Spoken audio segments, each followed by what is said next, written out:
Hi, I'm Steve Blumenthal. I have lived in Lexington now for 25 years, and I'm delighted to participate in this remembrance of World War I. I'm here to talk about my grandfather, Sam Stitzberg, who was my mother's father, and he served in World War I in the AEF, the American Expeditionary Force in France, and I'll tell you a little bit about his life. My grandfather was born in Milwaukee, Wisconsin in 1892.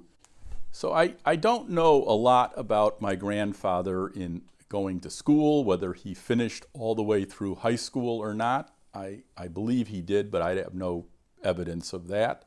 And I really don't know what he did prior to the war. In 1918, he was 26 years old, or he would be 26 years old. And I really hadn't known a lot that he was even in the war. I believe it was something that had been mentioned while my parents were alive. But I really found out about his involvement in World War I after my father passed away 2 years ago. As I was cleaning out my father's house in Florida, I came upon a box in his closet that had a lot of things from my father's service in World War II. And in that, I found a Ziploc bag that my father had saved. My mother passed away 20 years ago. So he had saved it from his father-in-law, and it contained a number of artifacts and documents and maps, all of his medals and things from my grandfather, Sam Stitzberg, from my father's father-in-law. And I was surprised to find this, and I went through it, and I've gotten somewhat interested in genealogy recently, so I had been doing a little bit of research on various branches of my family, and in particular on my mother's side, I've learned a little bit more about the Stitzberg.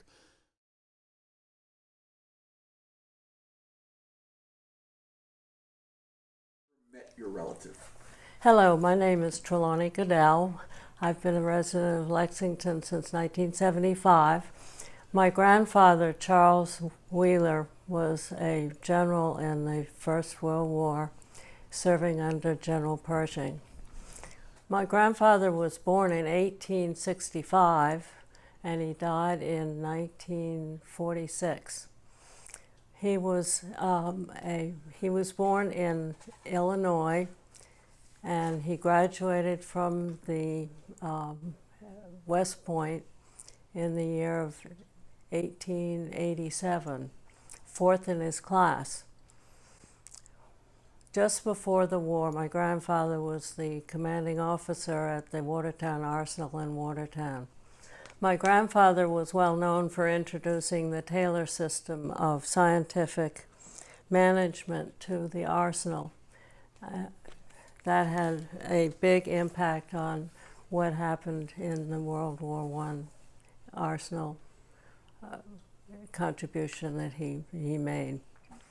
In 1917, he went to Washington as the acting Director of Ordnance for the Army. In 1918, he was assigned to go to France on the staff of General Pershing as Chief Ordnance Officer for the AEF.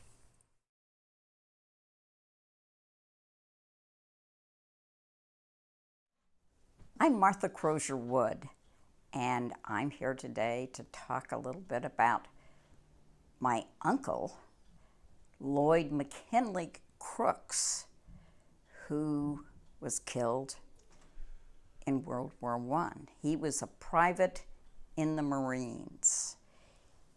He had volunteered to join the Marines.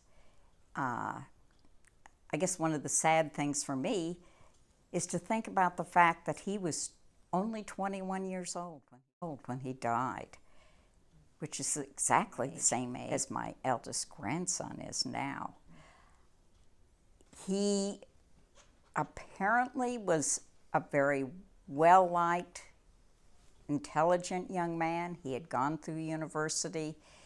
He was teaching school, rural one-room school in Canada.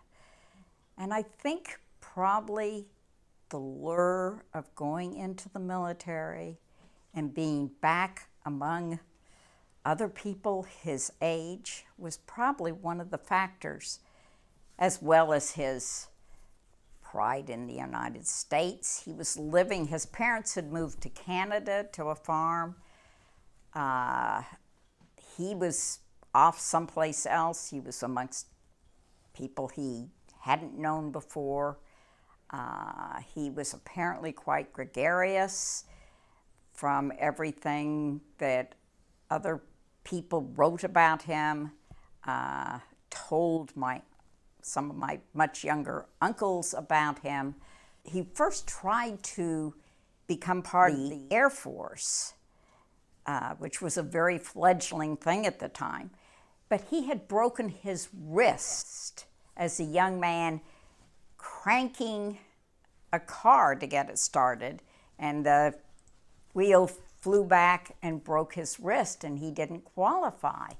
So he was not eligible for that, and he went back again and enlisted in the Marines. He went to France in in August of 1918. He was supposed to go into battle early in September. He wrote his grandparents a letter, which they did keep, and he said that he was feeling very badly that he did not get to go into battle at that time because he had come down with the chicken pox. And when he finally did go into battle, it was in the San Michel sector near a place called Therencourt, I believe is the pronunciation. And he was killed in that very first battle. And, you know, any death in a family has a very big impact on that family. Not only his mother had been very proud of him going to the military, had bought her much younger sons little military outfits for them to wear. When Lloyd was killed, she burned those outfits, and they were never allowed to talk about war again, which is hard on little boys, and they were really little boys still at the time. It had a great impact on the family.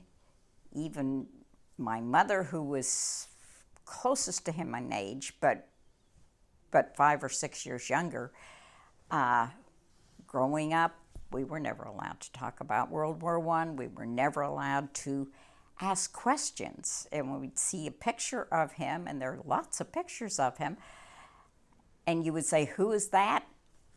And that was something you weren't supposed to do. So one always wonders what would have happened if he had lived, how things would have turned out differently.